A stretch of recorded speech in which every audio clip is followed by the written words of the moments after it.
this is Enoch Hunsaker. I want to show you some tools that you can use in IP&T 286 or 334 for your instructional video assignment.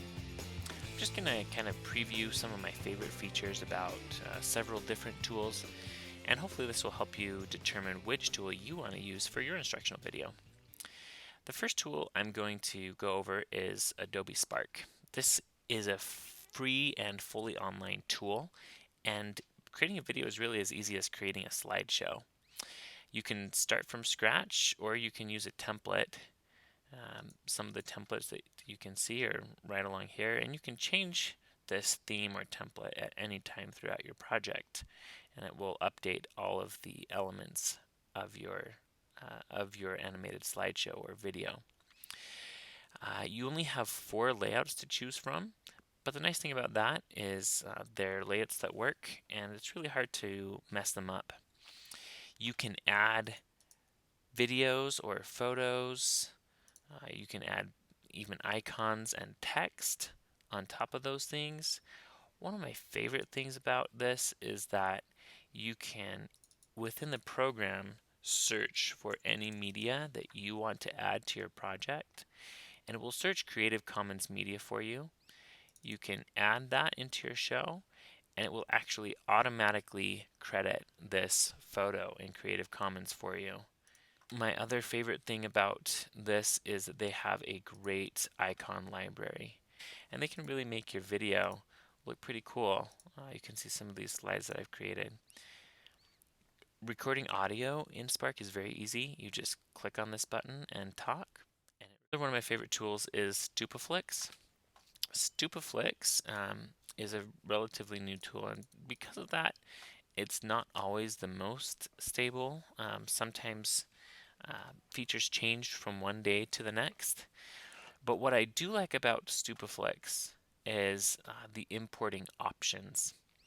If I want to import a video or a photo, I can import from the web or search from the web, or I can import from social media or cloud accounts that I have.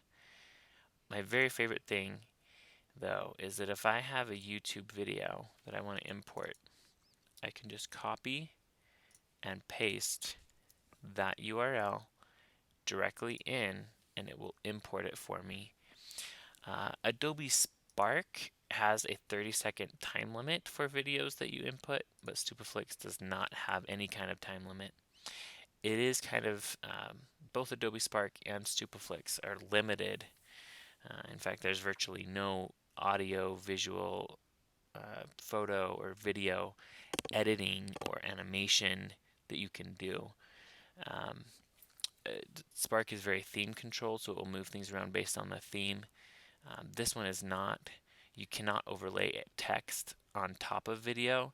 You can have up to 2 audio tracks, and they have a pretty good sized audio library for you to choose from, or you can upload your own.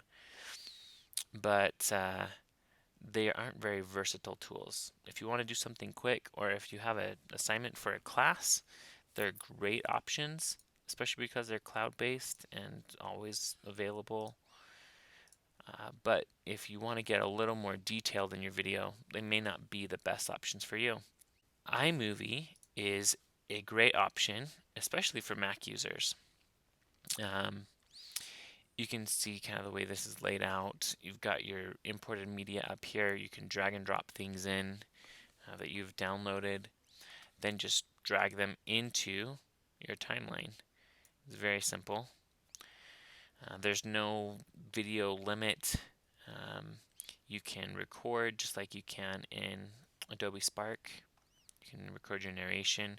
There's really no limit to how many audio tracks, and you can overlay video or audio on top of another one. So for example, if we want this to overlay, I can select picture in picture, and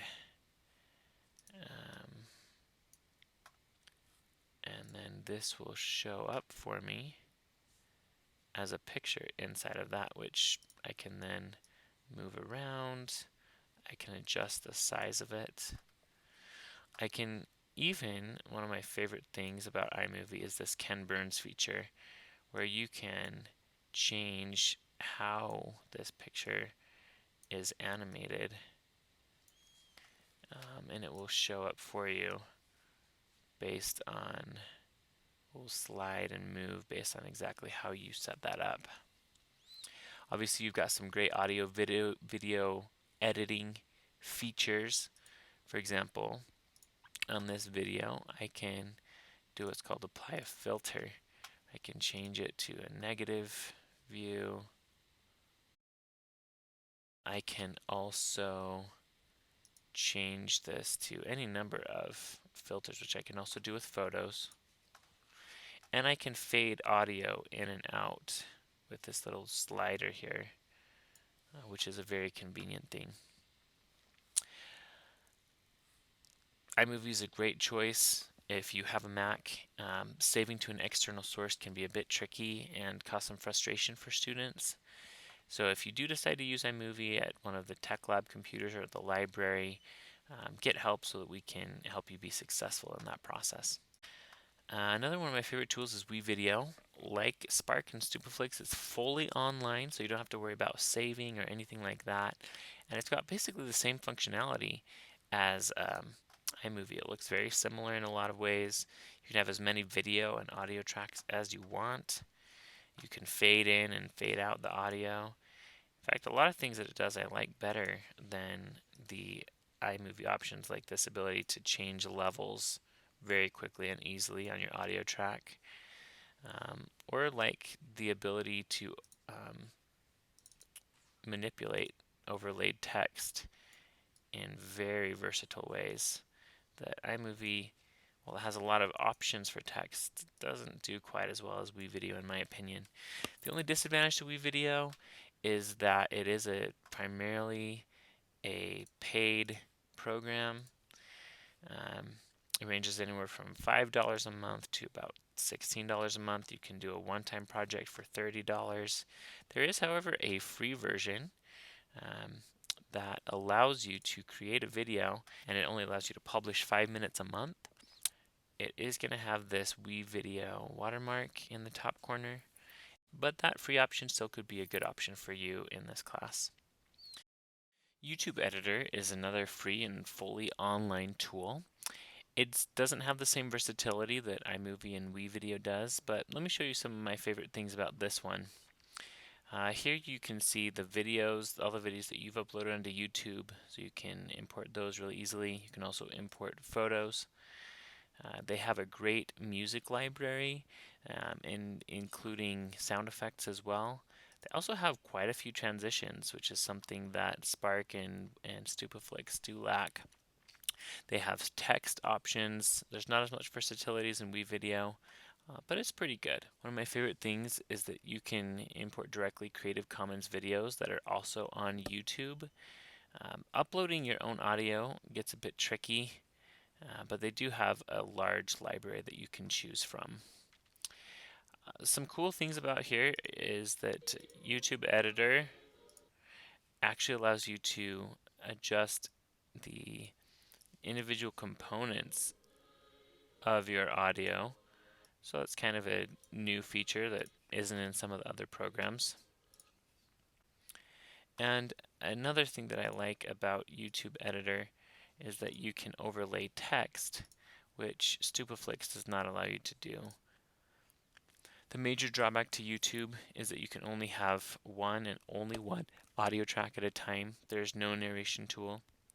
So you can either have a soundtrack or you can have an audio recording.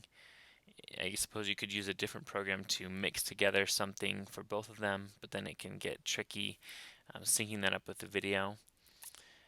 But for the right project, YouTube Editor could be a great choice for you. You can do in YouTube, whether you created the video in YouTube Editor or not, is to add annotations or cards.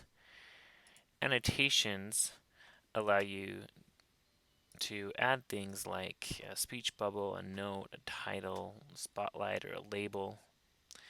And cards also allow you to input things such as a video or playlist, a channel, or a poll, something like that, which are great features as well. If you're very serious about your video project, you can certainly use professional editing software like Adobe Premiere or Final Cut Pro.